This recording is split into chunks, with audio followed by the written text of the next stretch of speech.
Et on revient sur ce dossier avec vous, Christophe Lutundula. Vous êtes vice-premier ministre et ministre des Affaires étrangères de la République démocratique du Congo. Bonsoir à vous, monsieur le ministre. Merci d'avoir accepté notre invitation sur France 24. C'est un rapport que la RDC attendait depuis des mois. D'abord, quelle est votre réaction face à ces informations? Pour vous, elle ne faisait absolument aucun doute. Je voudrais d'abord souligner que ce rapport ne fait mention nulle part de la collaboration entre les forces armées de la RDC, l'armée officielle, avec les soi-disant forces démocratiques pour la libération du Rwanda, FDLR, dont acte, c'est important.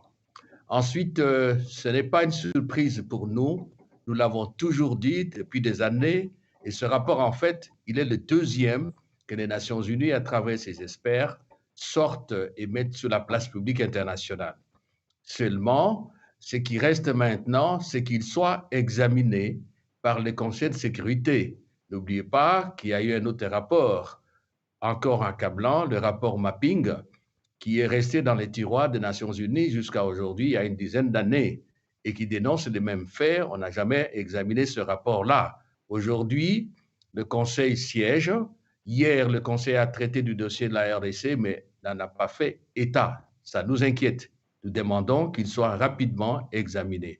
Il reste également que le Conseil tire les conséquences, c'est-à-dire sanctionne, c'est-à-dire condamne, c'est-à-dire exige ou fasse en sorte que les M23 quittent le territoire congolais, que les Congolais retrouvent totalement la souveraineté et l'intégrité territoriale de leur territoire. Il reste aussi au niveau de l'Union africaine, parce que l'Union africaine est une institution continentale qui travaille en étroite collaboration avec les Nations Unies, qui est un partenaire pour elle.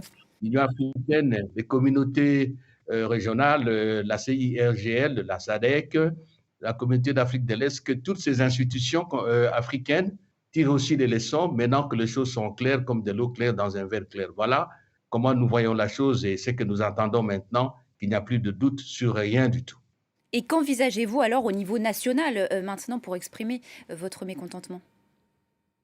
Au niveau national, il est évident que nous allons déployer une diplomatie davantage active. Le président de la République lui-même va s'impliquer, comme il a toujours fait, le gouvernement, le Parlement, pour obtenir que tout s'efface dans la justice. Les normes internationales impérieuses ont été, impératives plutôt, ont été violées. Notre population ne fait que continuer à souffrir. Nous n'allons pas croiser les bras, nous allons continuer le combat diplomatique, nous allons continuer aussi le combat sur le terrain. Il faut qu'on le sache. De Et la réponse population, sur le terrain, justement, envisagez-vous? la population va continuer à se mobiliser. Il y a un élan de nationalisme très fort actuellement, plus que jamais, et nous n'allons pas lâcher prise. Début juillet, une réunion de médiation entre les présidents du Rwanda et de la RDC s'était tenue à Luanda, en Angola. Un processus de désescalade avait alors été engagé. En quoi la publication de ce rapport va-t-elle bouleverser ce processus? Très concrètement, y a-t-il un risque de guerre ouverte entre le Rwanda et la RDC? Non, je l'ai dit et je le répète, ni le chef de l'État, ni le gouvernement, ni toutes les institutions politiques de la République, ni le peuple congolais, personne ne veut la guerre à aucun pays voisin. Nous ne sommes pas un pays belliqueux. Qu'est-ce que ce rapport apporte, madame?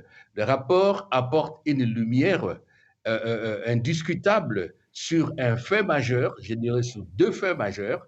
Les dénégations du Rwanda ne valent plus rien. La vérité est là pour la deuxième fois. Les accusations mensongères contre la RDC qui tiendrait l'FDLR tombent. Donc là, il y a sur la table de discussion une bonne nouvelle qu'il faut prendre en compte. Nous espérons que le médiateur de l'Union africaine, le président Lourenço, nous espérons également, comme je l'ai dit pour ne pas me répéter, que les institutions régionales qui traitent de dossiers, le Conseil paix et sécurité de l'Union africaine, la communauté des États d'Afrique de l'Est, la SADC, la CIRG, que tous ces intervenants vont tirer des leçons et réorienter maintenant les discussions vers une solution définitive. Est-ce qu'aujourd'hui la mission des Nations Unies, la MONUSCO, est efficace selon vous? Bon, écoutez, je dois dire tout d'abord il n'y a aucune crise entre la RDC et les Nations Unies. Nous sommes membres des Nations Unies, nous continuons à travailler avec les Nations Unies. Oui, on voudra peut-être faire comprendre par là que c'est la MONUSCO qui a dénoncé. Il fallait qu'elle dénonce cela tôt pour que nous ne puissions pas avoir toutes les conséquences fâcheuses avec des vies de pertes humaines. La MONUSCO n'a pas parlé au moment où il fallait. Qu'à cela ne tienne, il faudra qu'on sache que la MONUSCO n'est pas venue pour rester en RDC définitivement. La MONUSCO nous a apporté un appoint sécuritaire.